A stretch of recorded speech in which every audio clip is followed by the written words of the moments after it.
E aí, pessoal, beleza? Hoje a gente vai estar discutindo um tópico novo.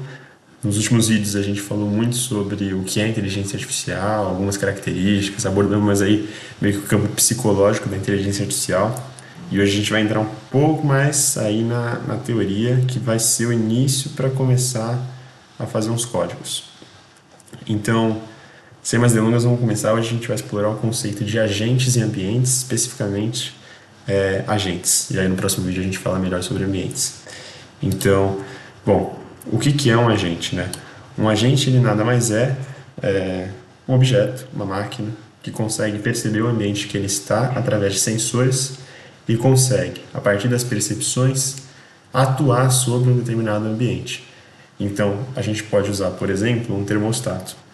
Um termostato ele consegue perceber se o ambiente está mais quente ou se está mais frio e a partir disso ele consegue atuar com um aquecedor para ajustar a temperatura, né, atingindo aí uma temperatura ideal que ele queira atingir. E acho que essa é a abordagem que a gente entende, né, de agentes e ambientes para a inteligência artificial. Isso é um pouco diferente na teoria de controle. Na teoria de controle, você geralmente não faz essa separação entre o ambiente e o agente. Eles são uma coisa só. Então, só que, para recapitular, né, tem um agente inteligente. Esse agente inteligente recebe sinais de sensores. Esses sinais são enviados para um atuador que atua sobre um determinado ambiente e esse determinado ambiente passa respostas, né, passa dados para os sensores e aí fica um ciclo e isso vai se retroalimentando.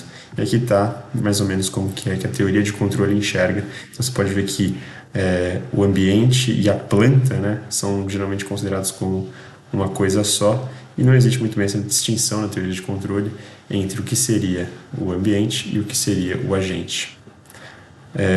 E todo agente, para aquele, né, entrando aqui agora falando um pouco sobre mais em detalhes sobre o agente, todo agente ele tem dentro dele uma função.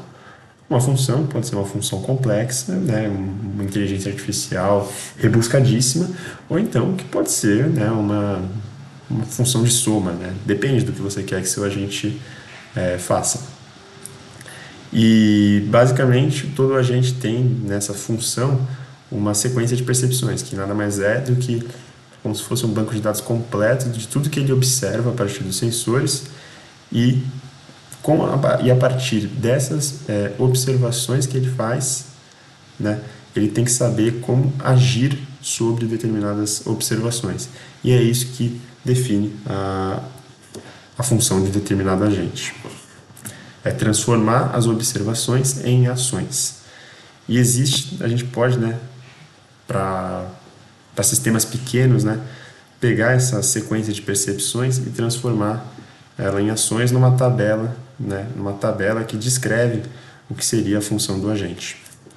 Então, por exemplo, para um aspirador de pó automático, que analisa, por exemplo, dois quadrados, né, dois espaços, dois azulejos. Ele pode observar que, por exemplo, o azulejo A está limpo e aí ele pode ter a ação de ir para a direita, que seria onde estaria o azulejo B. Por quê? Porque se já está limpo o A, no tempo que ele aspirar o A ali, então ele iria para o B.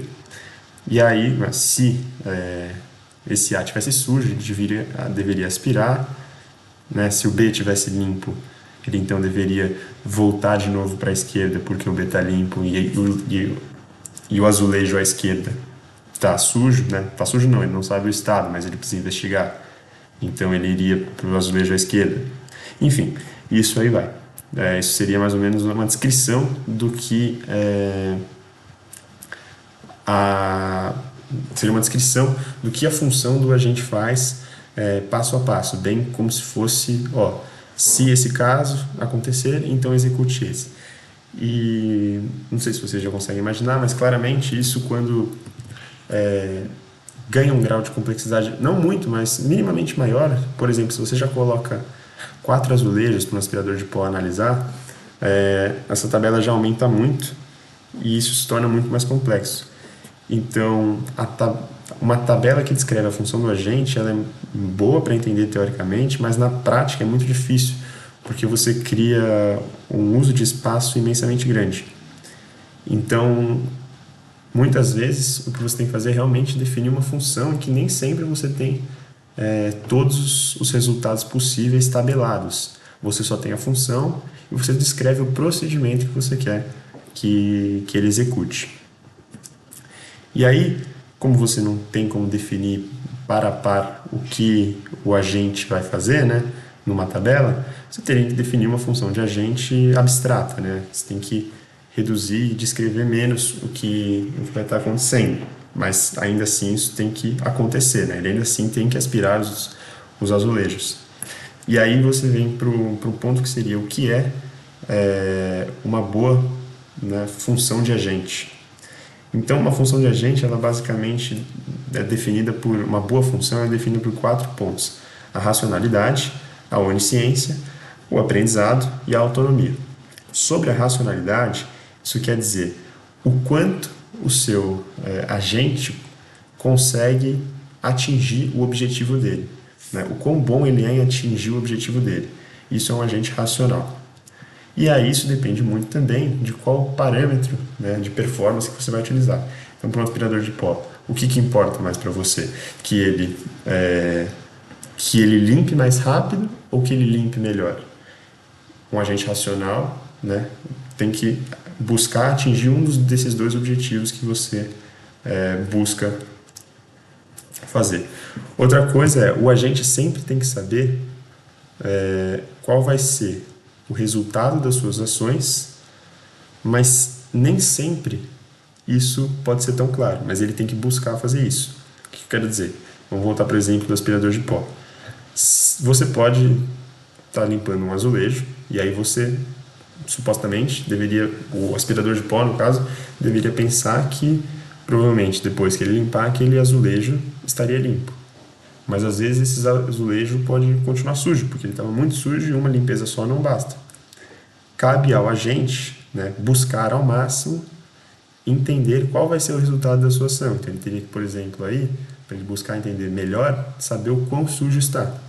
E aí sim ele poderia, né, ter uma onisciência maior dos atos, né, das ações que ele executa. O terceiro ponto seria o aprendizado. Seria a capacidade do ambiente, do agente, de conseguir melhorar o seu desempenho com o tempo e com o que ele observa do ambiente. Então, se, por exemplo, o mesmo exemplo do aspirador com o azulejo sujo. Se na primeira vez ele limpa o azulejo A e o azulejo A precisa de 2 limpezas seguidas, né, ele limpa uma vez e não é o suficiente, a ponto de que ele vá para outro azulejo, volte e ainda precisa limpar de novo esse mesmo azulejo, talvez ele devesse aprender aí que talvez ele devesse passar mais tempo no azulejo A limpando ele para garantir que ele só tenha que limpar ele uma vez. E aí você tem que implementar isso dentro da função do agente, o que exige aí um outro grau de complexidade, mas é isso que define um bom agente no geral, principalmente, né, na questão de aprendizado. E por fim, né, um bom agente ele tem que ser autônomo, o que significa que ele tem que depender menos de experiências passadas para obter um bom resultado.